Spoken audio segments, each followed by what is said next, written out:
This courtroom hearing becomes highly tense as Mr. McLeod, the defendant, refuses to cooperate and repeatedly challenges the authority of the court. From the beginning, instead of responding directly to the judge's questions, he uses confusing legal-style arguments and claims that the court has no jurisdiction over him. His constant interruptions and refusal to follow basic instructions quickly create a disruptive atmosphere in the courtroom. Despite the growing tension, the judge remains calm and patient, clearly explaining the legal process and the importance of understanding the consequences of self-representation, including the possibility of a prison sentence. The judge gives Mr. McLeod several chances to comply and participate properly in the hearing. However, the defendant continues to avoid straightforward answers and insists on his own interpretation of the law. As the situation escalates, the judge issues repeated warnings, making it clear that the courtroom must remain orderly and respectful. The patience of the court is tested as Mr. McLeod's behavior does not improve, and the hearing becomes increasingly difficult to manage. Eventually, after multiple attempts to bring the proceedings back on track, the judge decides that further disruption cannot be tolerated. In the end, Mr. McLeod is found in contempt of court for his refusal to cooperate and disruptive conduct. He is sentenced to a short jail term, bringing the tense hearing to a close. The case highlights how seriously the legal system treats courtroom behavior and how defiance can lead to immediate consequences. Let you represent yourself until I establish a couple things or I'm going to be in trouble. Okay. Do you understand that the maximum penalty that you could face for the charges that you're here for is up to 3 years in prison and or a $1,000 fine? I don't understand the nature and cause of the action against me. So what is it that you don't understand? Do you not understand how long 3 years is or how much the fine is that I've articulated? Can you tell me what it is you don't understand? The nature and cause of the action against me because we don't establish jurisdiction. That's not what I'm asking you right now. Well, I'll let you place whatever objections you want on the record, Mr. McLeod. I promise you that. Okay. Can we just go one step at a time? So do you understand the maximum penalty that you could face if you're convicted as charged? 3 years in prison or $1,000 fine.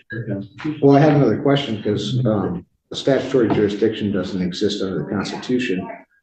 So in order for me to defend myself, could you please tell me where the published rules of conduct are for criminal statutory jurisdiction or where I can find the nature and cause of this jurisdiction or how this information exists? No, I don't even understand what you're asking. So you're saying this is a statutory jurisdiction under what? The statutes of Michigan, correct? Mr. McLeod, I've told you what my jurisdiction is. General jurisdiction. The people of the state of Michigan voted to convene a constitutional convention in 1961. Sure. There was a constitutional convention in 1961 and 1962. They proposed a state constitution. The voters of the state of Michigan ratified that in 1963. Article 6 establishes the judicial power. And the circuit court is a court under that judicial power of Article 6 of the state constitution. And so you're here in my court. I have subject matter jurisdiction over those crimes. I have personal jurisdiction over you because you've been alleged to have committed them in our county. That's my jurisdiction. So Mr. McLeod, you want to represent yourself? Do you understand the maximum penalty that you could face of 3 years in prison and or $1,000 fine? 1 second. I can see why his attorney would Drew. Oh, shit. Hang on. Someone in the prosecutor's office is not muted. I'm going to remove you from the meeting at this time. Oh. Prosecutor's office is generally allowed to attend to observe the participant. Mr. McLeod, do you understand the maximum penalty that you could face? 1 second. Okay, so in enforcement of mere statutes, judges of all courts do not act judicially and are thus are not protected and qualified by limited immunity. That's Owen versus the city. I just want to state a few things for the record since you're claiming this is a jurisdiction under statutory law. Hang on. Mr. McLeod, can we back it? Look at me for a second. Can we talk here? I challenged subject matter jurisdiction and nothing can go forward until that's addressed. You're saying I did address it and I denied your objection. I have subject matter jurisdiction. Exists under the Constitution. Your objection is noted. So Mr. McLeod, do you understand? Let me explain to you. Sure. Sometimes, as I said, people might want to represent themselves, but let's say they have limited intellectual capacity and they don't comprehend. Do you know the maximum penalty that you could face if you're convicted as a result of this charge? 3 years in prison or $1,000 fine. Do you understand that, Mr. McLeod? So I'd like to state for the record that Mr. McLeod, the stop. court can be, Stop, Mr. McLeod. If you don't understand it, I'm going to revoke your right to represent yourself and have an attorney represent you because I can't establish that you know what you're doing. So do you know the maximum penalty that you would face? Your Honor, I've challenged this court's jurisdiction. You haven't established it yet. You said you have a statutory jurisdiction which doesn't exist under the Constitution. I'm trying to figure out where I stand with this. So I can't answer any of your questions until you answer some of mine. That's not how it works. Are you refusing to answer my question? No, I'm Then answer it. Do you understand the maximum penalty that you face for this charge? So judges who become involved in enforcement of Mr. these McLeod, statutes. I have other matters. Mr. McLeod, Involved agency. What's that? you know, I understand you want to object to things and you're going to be allowed to object to things. Okay. Sure. But we have to do things one step at a time. And I do have other cases today. I'm not going to entertain this for like a whole hour. I've got other cases going on. If you want to dig in your heels and just make this real complicated or real difficult, we could do that. And I can hold you in contempt and you'll go back to a jail cell for a while. Your and then we'll Honor, do I don't wish to be held in contempt. I just wish to exercise my Sixth Amendment right. That's fine. And So before I can let you under, I can before I cite can, laws. I can cite laws that will show you that the exercise of a right can be converted into a crime. I'm trying to understand the nature and cause of the action against me. You're not clarifying enough to where I can comprehend it, as you say. do you comprehend the maximum penalty that you would face? I'm not answering any of those questions until you establish that this is a court of the Constitution, has jurisdiction under these jurisdictions. I established it. I told you. You might think I'm wrong and you can appeal. There's it no to the such Michigan thing as Court a of Appeals. statutory jurisdiction. Mr. McLeod, let me make this simple for you. Do you ever watch, let me make this simple for you. Sure. I'm going to ask you this question one more time. One more time. Okay. Two things are going to happen. You are either going to answer my question or I'm going to hold you summarily in contempt.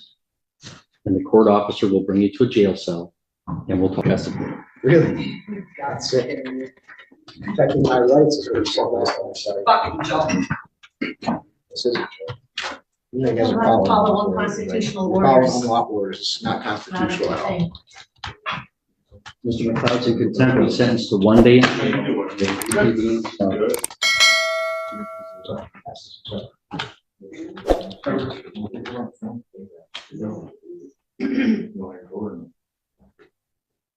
Mr. McLeod, your sentence is 1 day in jail. We'll reconvene tomorrow and get you This is about notice. the Constitution. I did nothing wrong except the question. In conclusion, this courtroom hearing comes to a firm and decisive end after a long period of tension and repeated disruption.